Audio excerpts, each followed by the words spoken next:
Hello everyone. A while ago, Anker offered to send me one of their big power banks, but I have been asking them to send me this for so long, and they finally sent it. So I got to work doing what I wanted to do. I modified it to be a portable, variable voltage, variable current DC power supply. People have been asking me what this thing is in my videos, and well, this is the video of it. It's really useful. Would I recommend this mod?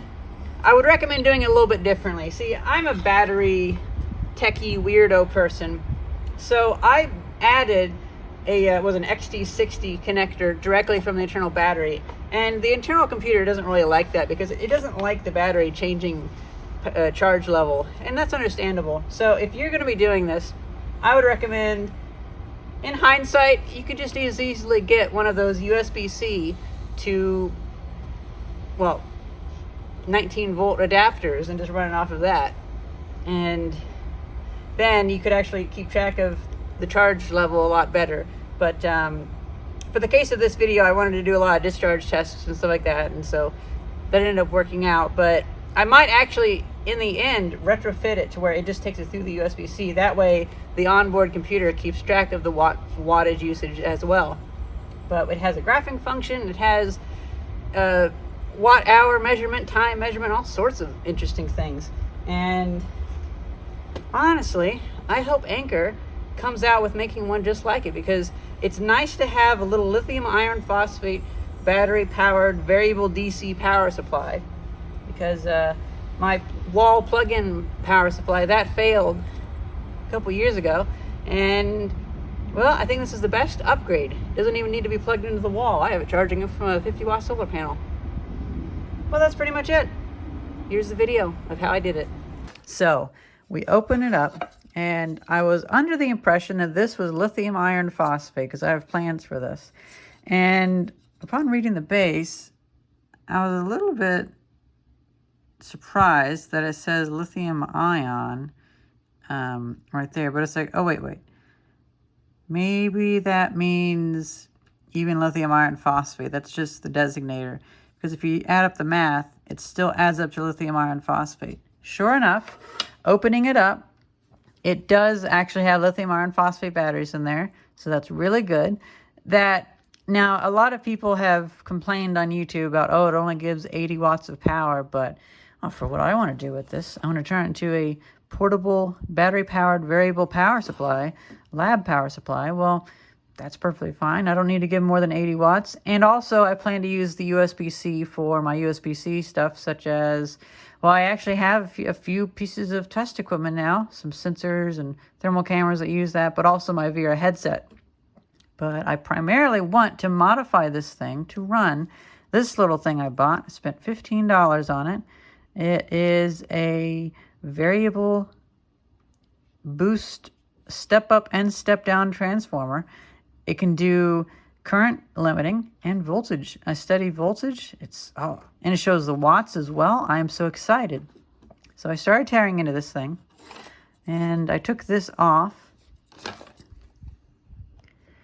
I noticed that the voltage range is, well, it's as it's stated on the base, perfectly within range, because I think this thing just needs anywhere around 12 volts. Well, this gives 15 volts. Right now, it's at 14 point, they have a coding over it, 14.94 volts. They actually have a conformal coating or whatever it's called that keeps it watertight. And I really tore into this thing. I thought it was kind of interesting because it's like the camping prepper side of me really enjoys it. So when I modify this, I'm not going to mess with this circuit. I was going to go further and rip it apart, but I found this post from 6 months ago on Reddit where somebody ripped it apart, and apparently they had to absolutely destroy the silicone top. And it's all lithium iron phosphate battery. So unless I want to cut out the LED light mechanism on the top, which I kind of don't, then I'm going to have to find a different way to add this. Plus, even if this was hollow up here and I found a way to cut out on the back of it and put this up there, this has a fan. This needs some circulation. So the two options that we have, we can put it on the side on a little box. We could put it down like that on a little box. Do kind of worry about water getting to it. But I'm thinking, since the base is so easy to get at, we could actually extend the base just a little bit and have this mounted here. It might not be great to have this up even higher, but, well, oh well. It'll be a bit towering, but it's still interesting. And then we can even have some banana plug connections coming out. And I just now realized I actually probably could 3D print just a spacer to extend this out and still use this base. So something out to here. And yeah, let's give this some more time to think. Oh, and also I like this circuit board on here. This is really easy to hack. You can actually have all these test points to probe around and find out that these batteries are just a smidge under 3 volts. They're definitely lithium iron phosphate batteries. So that makes me pretty happy.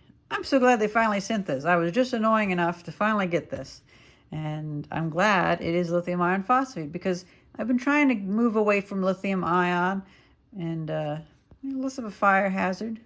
So I happen to have this running my VR headset, and it's doing really well. It said 2 hours before. I wonder if this has stopped charging. No? That's interesting.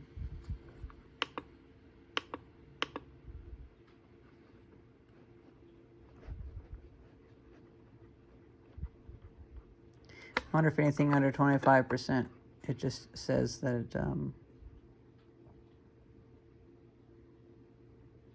doesn't have any power remaining. So now to see, can this thing charge off of USB-C? Surely.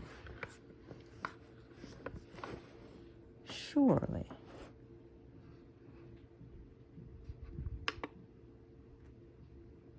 Oh.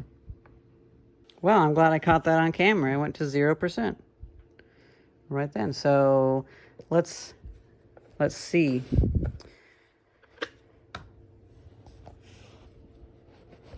What's the cell voltage? Yeah, so most cells are at almost 2.6 volts, and this one's at 2.5 volts.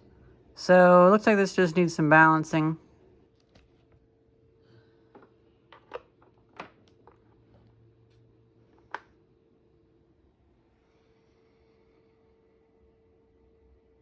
After a few minutes, we're back at 1%. I mean, I shouldn't say back, we've never been here before, so I'm curious, after giving a full charge, will this thing be able to more accurately represent its own charge state? Because the cells were basically at 0%, even though it was saying 27% when I got it.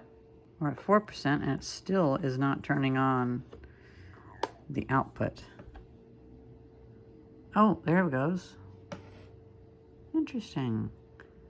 It wasn't the first time. It is set at 0, 0. Watching some videos while I discharged the last of this battery. And then I noticed that the VR headset must be finishing up charging because it's taking less power. So then this is up to 5%.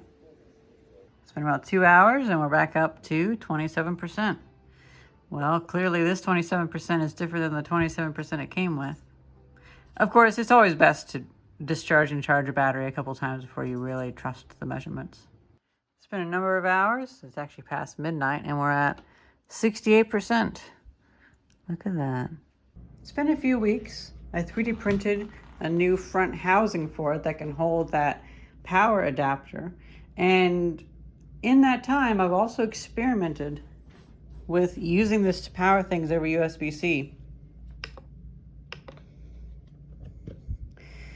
You know, to be honest, the fact that this is lithium iron phosphate makes me feel a lot better about the safety of it.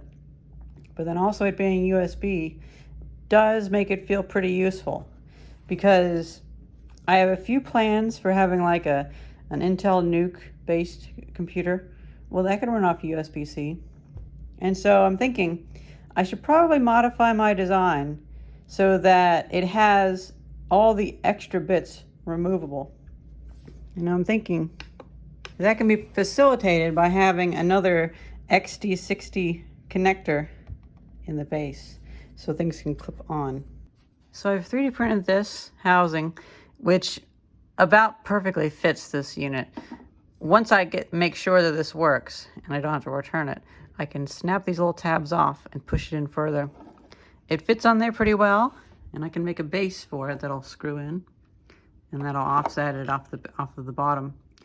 But I'm thinking it probably would be best to not always have this stuck to this, because I'm not really too happy with how this sticks out from the front. And I do really like this for the lantern aspect. So I can even use it as a work light.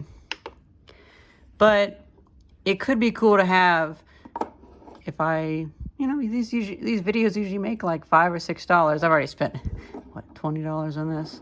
But I could spend a little more money and get some XD60 connectors and have one mounted in here, have it connected up to the battery, maybe have a switch on the side, and then have this to where it clicks in, if they're pretty stiff connectors. And if not, maybe have a strap that goes around the back. I think what I want to do now, though, is I want to finally see about soldering to the terminals and doing a discharge test. And also, we can see if this works.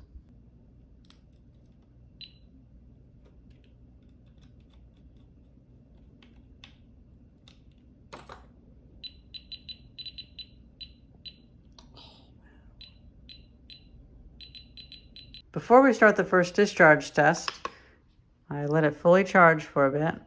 It's winding down how many watts it's taking, so I imagine it's probably balance charging.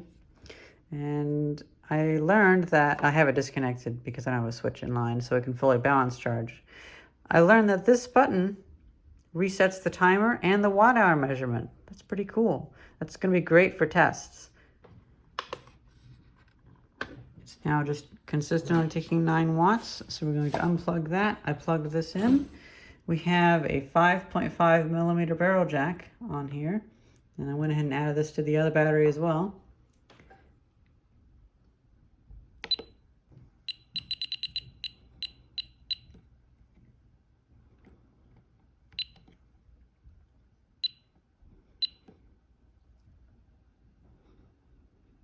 Oh, this is cool. And this button resets the time and the watt hour measurements. I had no idea this did watt hours. This is so cool. So we're charging with 19.1 watts. The only thing that's a bit unfortunate is whenever you switch over, the graph starts each time. But it does show the information down here.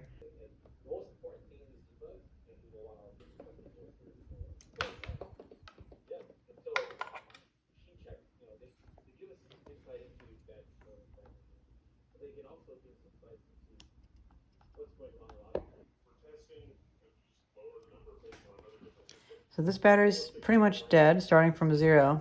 Whenever it reaches parity with this one, I think I can hook some jumpers across it so I can be charging multiples in parallel. Well guys, we're definitely getting somewhere. We charged this battery up a little bit, and then I figured we have a third battery. I now have it paired with that. We're charging that up, and then I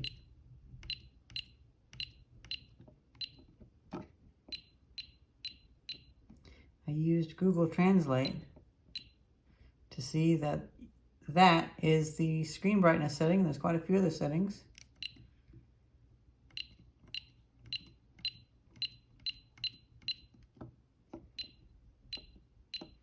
So that'll be easier to film. I also increased it to 1.5 amps because none of this is really heating up. So it's probably pulling about 4 amps from the Anker. And now another thing, when I first got this, it said 27%. And whenever I was trying to run my Vive XR Elite headset, I ran it for a little bit but then this kind of crashed. So I think this circuit doesn't really understand whenever the battery is discharged, not through it. So this is probably going to say 100% until it gets down to about empty, and then that'll freak out. So that's good to keep in mind. If you store this for years on end, that might not be representative of the actual capacity. But I plan to use this very frequently, and then it'll always also be available for emergencies. Now here's the fan running. It's been about 45 minutes, and well, we're now at constant voltage on these two batteries, so let's go to 3. Back to constant current. And these should all, since they're all in parallel now, they'll all align themselves. This is the one that I have wired up for my JVC camcorder. This is the one that I have wired up for my old alternative that I would run things off of USB. And then this one is the one that I use to save the data on my watt-hour meter on my main batteries in case the BMS on the main battery dies. So it's nice to get these all, well, a bit balanced, honestly. But it's going to take many, many hours. Well, I decided to go up to 2 amps instead, just to speed this along because it's still not really warming up at all.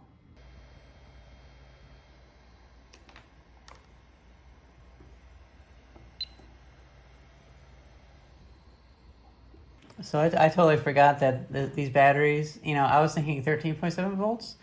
It's like 14.7 volts. And I forgot that this battery is 16 volts. So I'm going down, so that means I can pull more amps. So I went up to 3 amps. So now we're pulling 43 watts. Do you hear that high-pitched sound? Oh, yeah. Okay. Yeah. Ooh, it goes away if I go even higher. That is weird. Now it's pretty much gone. Now we're at 3.3 amps. We're finally home, and I have this project of turning this Anker lithium iron phosphate battery into a variable power supply. Let's just see if this takes much power.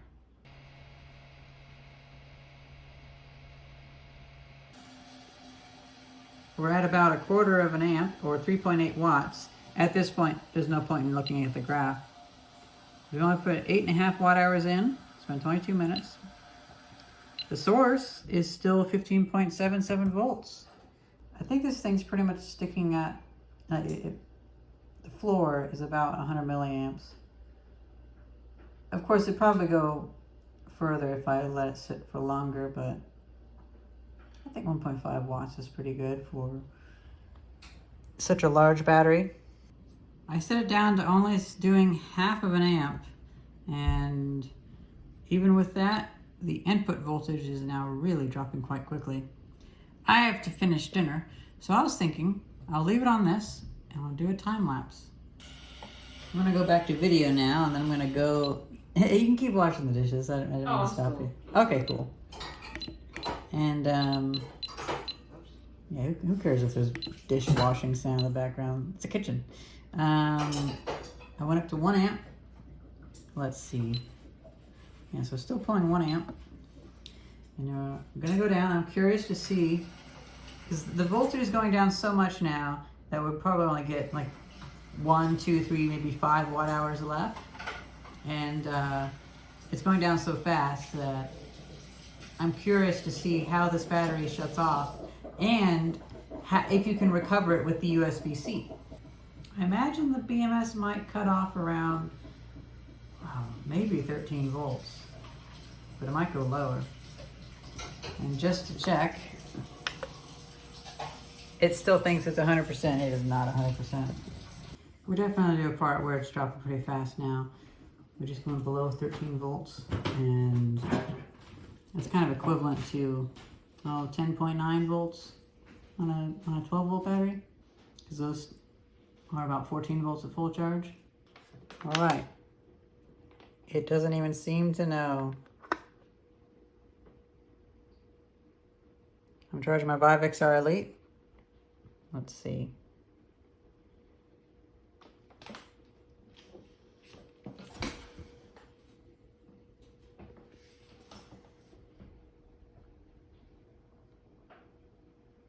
.08 volts.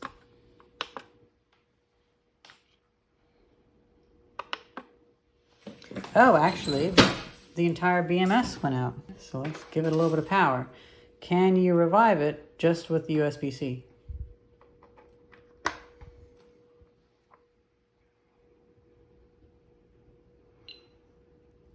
Okay.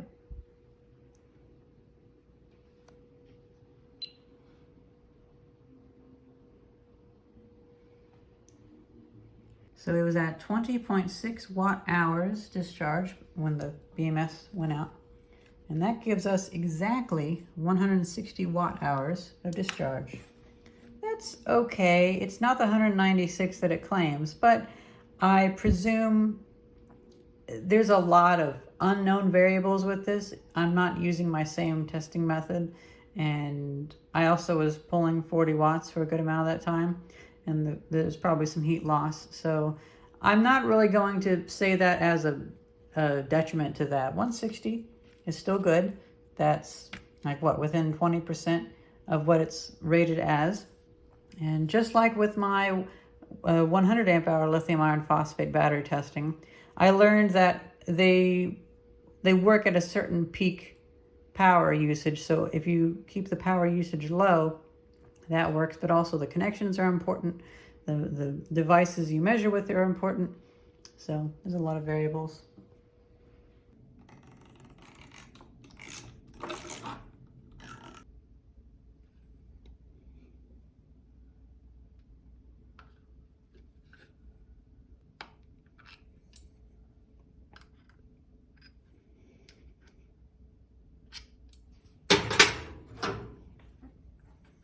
It's Christmas Eve, right? Yeah. It's Christmas Eve. We went to Micro Center to pick up a Switch. Didn't quite get the one that I wanted, but they gave it to us for free.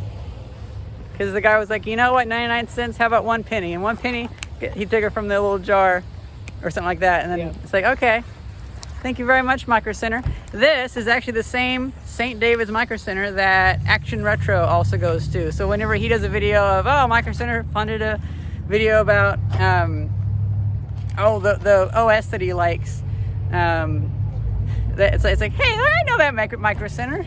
I know that one. Thank you very much, Micro Center.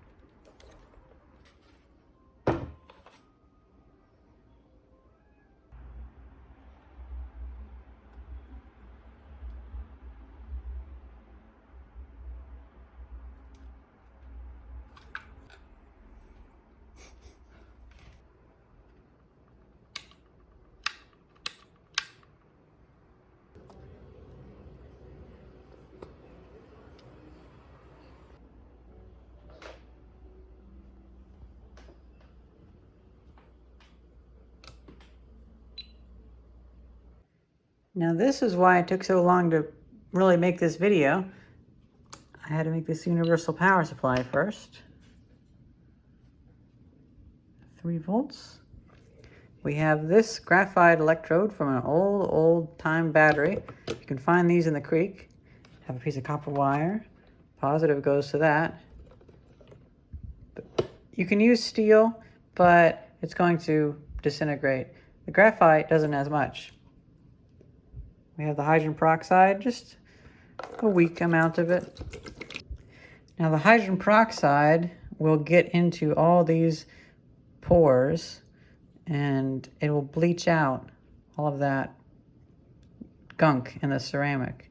However, it will attack the metal. But if we just have a negative charge, I know I'm using a red lead, but it's connected to the black lead. If we just have a negative charge, then that will mean that just with a little bit of electricity, it will actually use electrolysis to reverse that.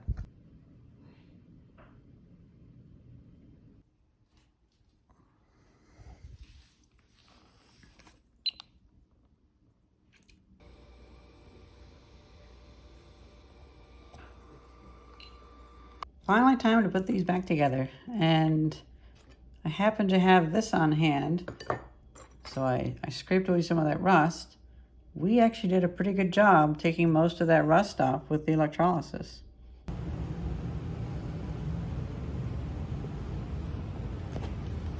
That's interesting. I still seem to be having a leak because I was at 1400 and I closed the valve.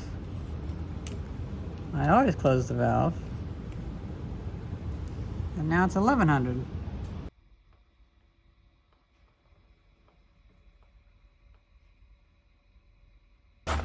Well, everyone, we finally have some more sun.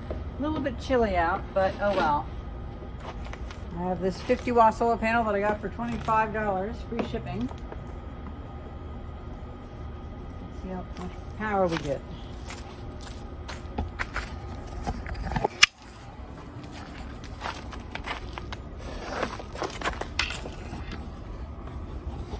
Okay, so 16 watts. Oh, it actually is cloudy now. Oh well. So for my experimentation, this onboard computer, it uses like a dead reckoning kind of method to charge it up and discharge it. I don't believe it fully charges the battery. It starts at 0 and it goes until it thinks it's 100%, then it stops. I don't know if it balances the cells or not, but if you discharge from the internal battery, not through this, then it thinks it's 100%. Well, then it won't allow it to charge up anymore.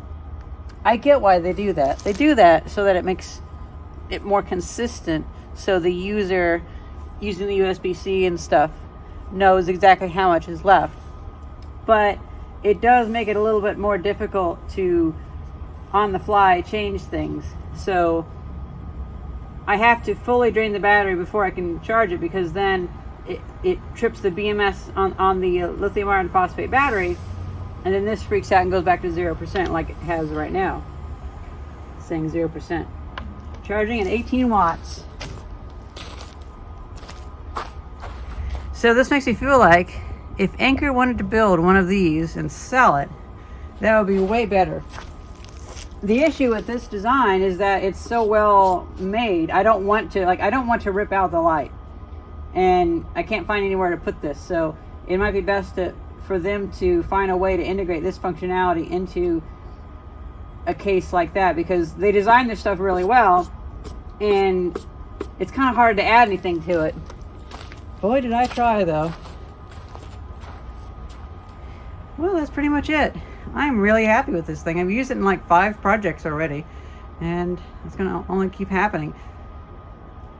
Thank you very much, Anker, for sending me this, and I hope you guys send me some more stuff, because I especially like their lithium iron phosphate batteries, because I'm not a huge fan of lithium ion. It's a little bit more volatile, and I'm perfectly fine with dealing with the low temperature issues of lithium iron phosphate. Like, for instance, I won't be leaving it out here very long to charge because it's very cold. So I definitely recommend getting the lithium iron phosphate batteries, because I do like the functionality. I may someday modify this to actually take power from the USB-C, but I don't want to. I kind of worry about the taking too much power. That would undo the issue of not being able to recharge, though. Well, I hope you guys enjoyed this video, and thank you very much for watching. See ya.